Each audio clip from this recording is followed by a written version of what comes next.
বিনা ফিতে রোগী দেখেন দেশে উচ্চ রক্তচাপের একমাত্র পূর্ণাঙ্গ চিকিৎসা ও গবেষণা কেন্দ্রের প্রতিষ্ঠাতা অধ্যাপক ডাক্তার জাকির হোসেন।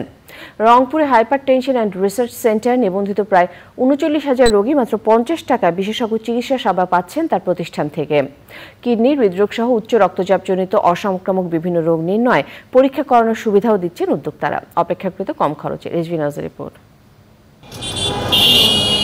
বিভাগীয় শহর রংপুরের মেডিকেল কলেজের পাশেই উচ্চ রক্তচাপের রোগীদের আস্থার নাম হাইপারটেনশন অ্যান্ড রিসার্চ সেন্টার।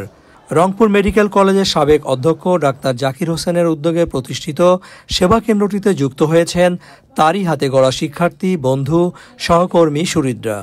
উত্তরবঙ্গের বিশাল জনগোষ্ঠীর একটি বড় অংশের চিকিৎসা সেবা মিলছে এখানে। আসলে আমাদের উচ্চ রক্তচাপের রোগী যত আছে সেইভাবে প্রাতিষ্ঠানিক কোনো সেন্টার কিন্তু বাংলাদেশে সেরকম নাই। একমাত্র রংপুরে হাইপারটেনশন অ্যান্ড রিসার্চ সেন্টার।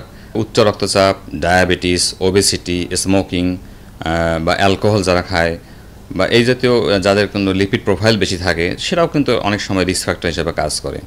কিছু হরমোনাল কিছু সমস্যা থাকে, সেখান থেকে স্ট্রোক হতে পারে। তবে উচ্চ রক্তচাপ একটা অন্যতম কারণ। ডায়াবেটিস নিয়ে মানুষ যতটা সচেতন, যতটা ভয় পান, উচ্চ রক্তচাপ নিয়ে এখন পর্যন্ত কিন্তু ততটা মানুষের মধ্যে সচেতনতাও কম। ৮০ দশকের গোড়ার দিকে বগুড়ার প্রত্যন্ত গ্রাম থেকে ঢাকা মেডিকেল কলেজে পড়তে আসা জাকির হোসেন শিক্ষার্থী থাকতেই উচ্চ রক্তচাপের কারণে মাকে স্ট্রোকে ভুগতে দেখেছেন। সেই থেকে মানুষের জন্য কিছু করার তাগিদ। ৫০ টাকা প্রথমে ভিজিট, বই পাবে, সার্ভিস পাবে, পরবর্তী ৪০ টাকা। আর কোনো রোগী যদি মনে করে আমি একটু হার্টের ডাক্তার দেখাবো, আমি একটু কিডনির ডাক্তার দেখাবো, আমি একটু ওই যে রিমাটোলজিস্ট দেখাবো, আমি একটু আই স্পেশালিস্ট দেখাবো, তাহলে এই বই নিয়ে তার কাছে গেলে তারা ২৫০ টাকায় তাকে পূর্ণ সার্ভিস দিয়ে দেবে। আমি দীর্ঘদিনও ২০০৮ থেকে এখানে আমি তো মনে করি হাজার না লক্ষ রোগী দেখেছি উইদাউট ফি।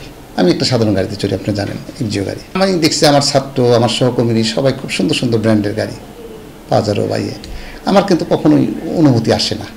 বগুড়া মেডিকেল কলেজ থেকে অবসরের পর doctor Zakir Hossain hypertension centre পরিচালনার পাশাপাশি TMSS মেডিকেল কলেজের অধ্যক্ষ হিসেবে দায়িত্ব পালন করছেন। তার স্বপ্ন বিভাগীয় শহরগুলোতে রংপুরের মতো হাইপারটেনশন সেন্টার প্রতিষ্ঠা করা। Rizvi Nawaz, channel I, Dhaka.